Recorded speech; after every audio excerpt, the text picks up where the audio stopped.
이 시간 우리에게 주시는 하나님의 말씀은 신약성경 마태복음 27장 23절과 24절의 말씀입니다.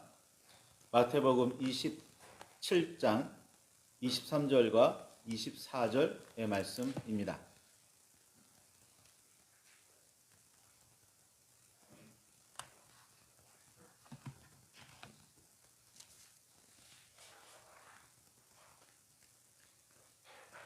찾으셨으면 우리 함께 말씀을 봉독하시겠습니다.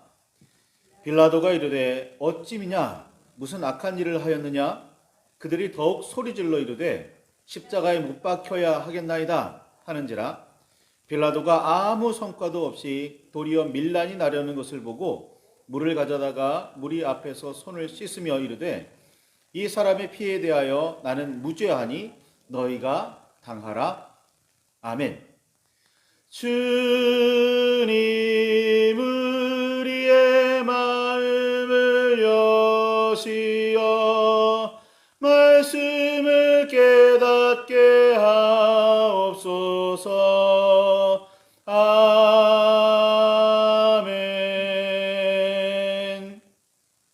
아멘. 주님의 그 크신 사랑과 은혜가 저와 여러분 안에 가득하기를 소망합니다.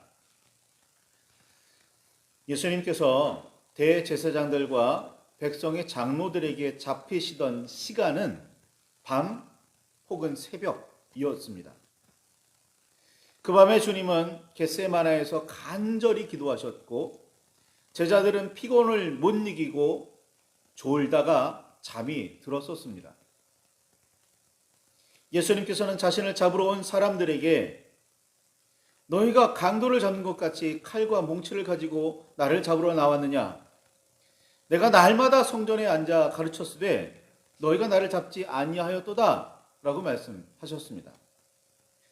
대제사장들과 백성의 장로들은 예수님 주변에 백성이 많이 모여 있지 않은 때를 골라 들이닥쳤습니다.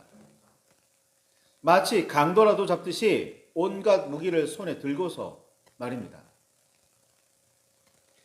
예수님은 무기를 가지고 다니지 않으셨고 제자 중 한 명이 겨우 칼 하나를 가지고 다녔을 뿐입니다. 그래서 저항했지요. 아마 딱딱한 빵이나 질긴 고기를 잘라 먹으려고 가지고 다니던 작은 칼이었으리라 여겨집니다. 목동들은 보통 그런 칼을 가지고 다녔으니까요. 여호와를 앞장서서 섬기던 대제사장들과 장로들은 많은 사람이 보는 눈앞에서 예수님을 공개적으로 떳떳하게 잡을 용기가 없었습니다. 백성이 어떻게 여기든 그들은 여호와의 뜻을 기준으로 판단하며 정죄해야 했고 기준이 하나님의 말씀에 있었다면 백성을 두려워할 이유가 없었습니다. 당시 백성은 예수님을 선지자로 알고 있었는데 만일 백성이 잘못 알고 엉뚱한 사람을 믿고 따른다고 반발했다면 어떻게 해서라도 깨우치며 바른 길로 인도해야 할 책임이 그들에게는 있었습니다. 그런데 그들은 여호와의 뜻과 말씀보다는 백성의 마음, 즉 예수님을 잡을 일을 백성이 방해하거나 심지어 이 사건이 빌미가 되어 밀란이 일어날지도 모른다며 걱정하기나 했습니다. 그래서 밤중에 새벽녘에 느닷없이 무기를 가지고 들이닥쳤던 겁니다. 유대의 모든 제사장과 백성의 장로들은 새벽에 모여서 예수를 죽이려고 의논하기도 했습니다. 예수님을 잡으려고 몰려든 시간도 밤중 혹은 새벽녘. 마태복음 27장 1절에 따르면 대제사장들과 백성의 장로들은 새벽에 굳이 모여서 예수님을 잡을 모의를 했습니다. 새벽이라는 시간은 여러 가지로 매우 중요합니다. 특히 시편을 지은 시인들은 새벽에 하나님이 도우시리로다. 내가 새벽을 깨우리로다. 내가 나의 침상에서 주를 기억하며 새벽에 주의 말씀을 작은 소리로 읊조릴 때 주의 말씀을 조용히 읊조리려고 내가 새벽녘에 눈을 떴나이다 라고 노래했고, 호세아 선지자는 우리가 여호와를 알자, 힘써 여호와를 알자, 그의 나타나심은 새벽 빛같이 어김없나니 비와 같이 땅을 적시는 늦은 비와 같이 우리에게 임하시리라 라고도 선포했습니다. 새벽은 하나님의 도우심을 구하며 깨우는 시간으로 주의 말씀을 조용히 읊조리며 묵상하고 여호와를 더욱 알려고 간절히 나아가는 특별한 시간입니다. 그런데 유대의 종교적 정치적 지도자라는 사람들은 그 시간에 여호와께 나아가 하나님의 말씀을 묵상하지는 않고 사람을 잡아 죽일 계획이나 짜고 있었습니다. 더구나 백성이 선지자로 인정하며 따르는 사람을 유대 지도자들은 끝까지 인정하지 않았으나 하나님의 아들 예수 그리스도를 죽이려고 말입니다.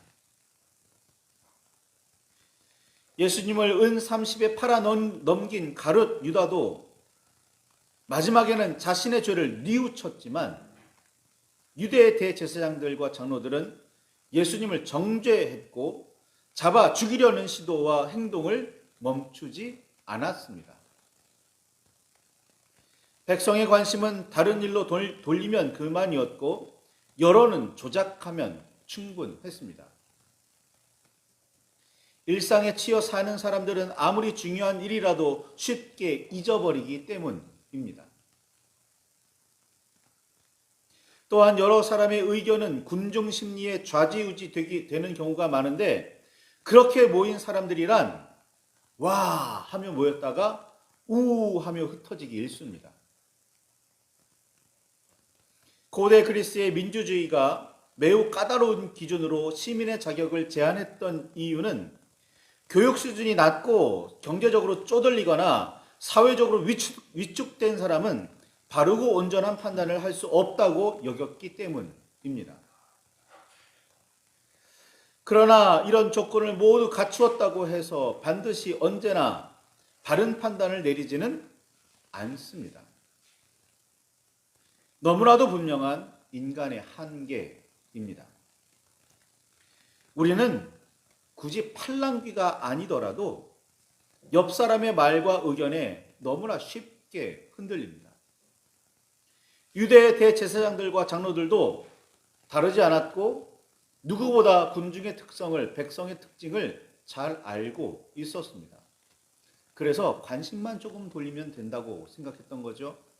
여론은 조작하면 그만이라고 여겼던 겁니다. 예수님을 잡아간 그들은 공회를 열어 다양한 증인들을 내세우며 고발했습니다. 그러나 확실한 증거를 얻지 못했습니다. 이런저런 이유로 꼬투리는 잡을 수도 있었으나 결정적이지는 못했습니다. 그러다 어떤 두 사람이 나와서 하나님의 성전을 헐고 사흘 동안에 지을 수 있다고 예수가 말하더라고 고발했습니다. 대제사장은 내가 하나님의 아들 그리스도인지 우리에게 말하라고 다그쳤습니다. 예수님께서는 내가 말하였느니라. 그러나 내가 너희에게 이르노니 이후에 인자가 권능의 우편에 앉아 있는 것과 하늘 구름을 타고 오는 것을 너희가 보리라 라고 대답하셨습니다.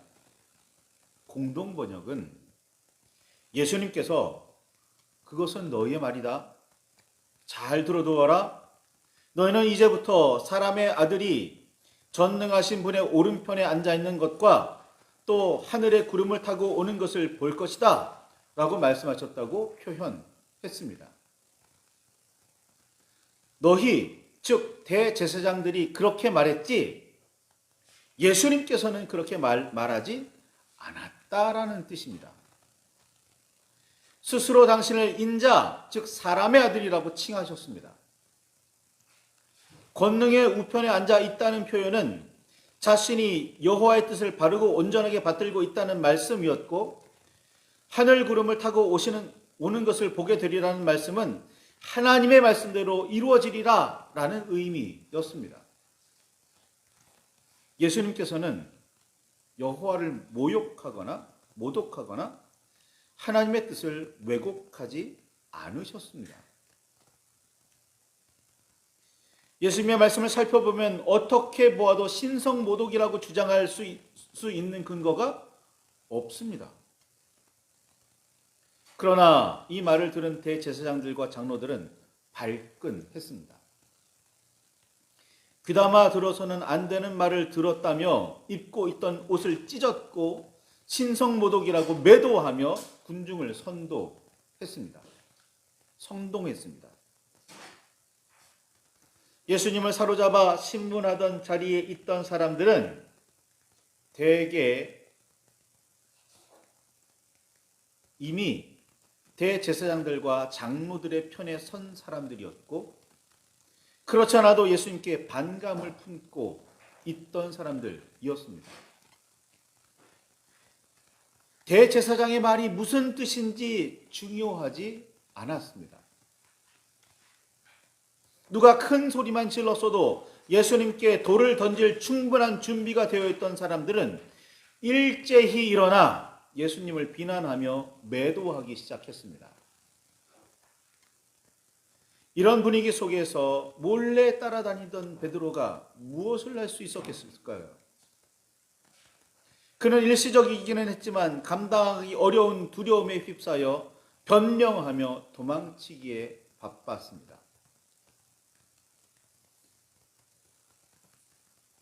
환호하며 예수님을 따르던 사람들, 그 말씀에 감동받으며 삶을 변화시켰던 사람들은 그때 그 자리에 없었습니다.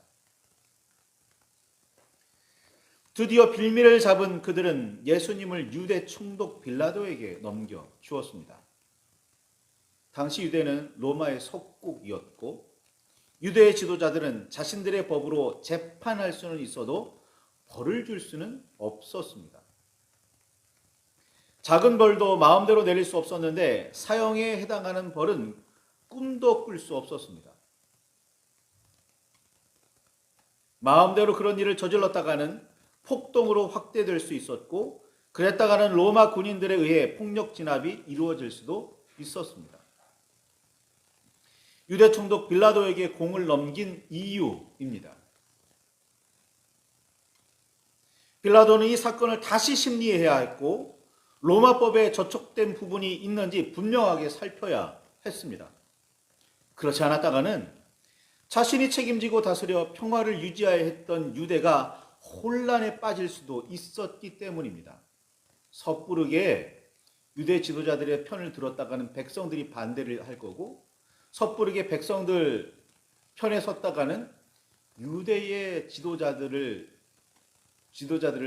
등지는 그런 선택이었기 때문에 빌라도는 조심할 수밖에 없었습니다. 이미 유대는 로마에 여러 번 반기를 든 전적도 있었고, 그런 사건들로 빌라도의 입지는 그리 튼튼하지 못했기에 더욱 신경 쓰이는 일이었습니다. 빌라도는 예수님의 사건을 면밀하게 살폈습니다. 빌라도의 아내는 남편에게 예수가 옳은 사람이라며 그 일 때문에 밤새 꿈자리가 사나웠다고 말하며 그 민감한 사건에서 손을 떼라는 근심 가득한 충고까지 했습니다. 빌라도는 예수님께 내가 유대인의 왕이냐? 라고 물었고, 예수님께서는 내 말이 옳도다 라고 답하셨습니다. 우리가 가지고 있는 개역 개정의 표현이지요. 그러나 이 예수님의 대답은 새 번역은 당신이 그렇게 말하고 있소, 공동 번역은 그것은 내 말이다 라고 표현했습니다. 너의 말이라는 표현이죠. 예수님께서는 스스로 자신이 유대인의 왕임을 인정하지 않으셨습니다. 주장하지도 않으셨습니다. 그런 말은 유대의 대제사장들과 장로들 그리고 빌라도의 표현일 뿐이라고 말씀하셨던 겁니다. 이스라엘의 참된 왕은 예나 지금이나 그때나 오늘이나 여호와 하나님 한 분입니다. 예수님께서는 그리스도로서 구원자로 섬기며 많은 사람의 대속물이 되려고 이 땅에 오셨습니다. 자신을 인자, 즉 사람의 아들이라고 낮추셨습니다. 하나님의 아들이라고 스스로 말씀하신 경우는 없습니다. 왕이 되어 다스리려고 오지 않으셨습니다. 근본은 하나님의 본체시지만 자기를 비우셨고 사람의 모습으로 나타나셔서 죽기까지 복종하셨습니다. 그런 주님께 빌라도는 법적으로 벌을 주어야 할 아무런 죄도 찾지 못했습니다. 빌라도는 유대의 대제사장들과 장로들의 속마음을 꿰뚫어 보고 있었습니다. 마태복음 17장 18절에 있는 것처럼 그들이 예수님을 시기하여 잡아왔고 죽이려고 누명을 씌우고 있다는 사실을 알아챘습니다. 명절에는 아무리 큰 죄인이라도 백성이 원하는 한 사람을 사면하여 놓아주고 그렇게 민심을 달래고 있었던 빌라도는 그래서 바라바라하는 사람과 예수 중 누구를 놓아주기를 바라느냐고 백성에게 굳이 물었습니다. 대제사장들과 장로들은 시기로 가득해 예수를 죽이려 하고 있었으니 혹시나 백성들의 뜻은 어떨까 물었던 겁니다. 그러나 빌라도의 재판장에 몰려들었던 사람들은 모두 대제사장들과 장로들의 편이었습니다. 일부러 그런 수작을 벌여서 그런 사람들만 모아 달려갔습니다. 그런 사정을 정확히는 몰랐을 빌라도는 백성이 밀란을 일으켜 자신의 명성을 떨어뜨리고 통치를 불안하게 할지도 모른다는 생각을 하게 되었습니다. 빌라도의 시도는 아무런 성과도 없었습니다. 정의도 공의도 지켜지지 않았습니다. 오직 모략과 선동만 있었을 뿐입니다. 여호와의 뜻도 하나님의 말씀도 누구 하나 기억하거나 따르려고 하지 않았습니다. 오직 시기와 질투 그리고 왜곡된 욕심과 세속적 욕망뿐이었습니다. 예수 하나만 희생되면 이 소란이 잠잠해지겠거니 예수 하나만 죽이면 우리의 권위와 권세는 이익은 영원하겠거니 했던 겁니다. 아무런 성과도 없이 도리어 밀란이 나려는 상황을 본 빌라도는 서둘러 손을 씻으며 자신에게는 아무런 잘못이 없고 단지 백성의 요구에 따랐을 뿐이라는 어설픈 변명을 하기에 바빴습니다. 유대 대제사장들과 장로들에게 넘긴 거죠. 모든 책임은 백성, 즉 예수를 십자가에 못 박아 죽여야 한다고 소리 지르는 사람들 모두가 져야 한다며 빌라도는 발뺌했습니다.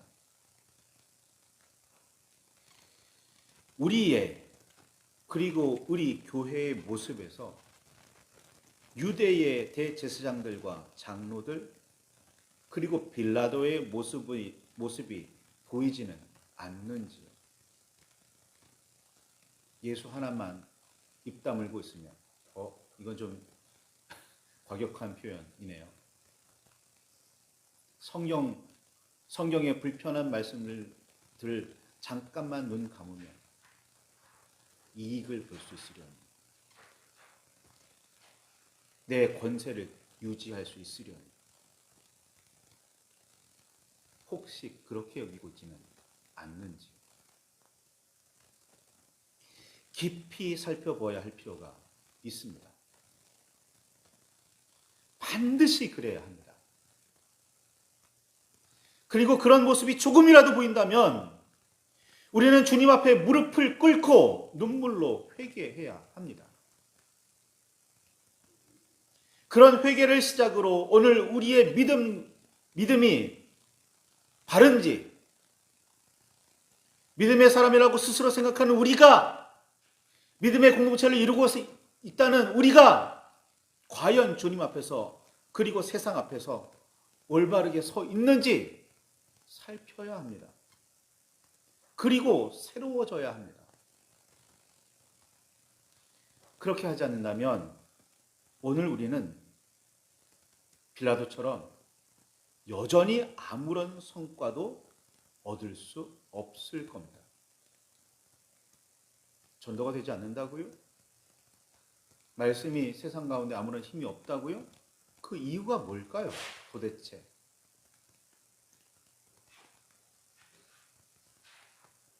말씀을 붙들고 깊이 묵상하시기 바랍니다. 기도하시기 바라요. 오늘 나는 진정한 그리스도인인지, 참된 믿음의 사람인지, 그렇게 주님께서 말씀하신 정의와 공의를 이루며 살아가고 있는지, 하나님의 나라를 살려고 애쓰고 있는지 깊이 살피시기 바랍니다.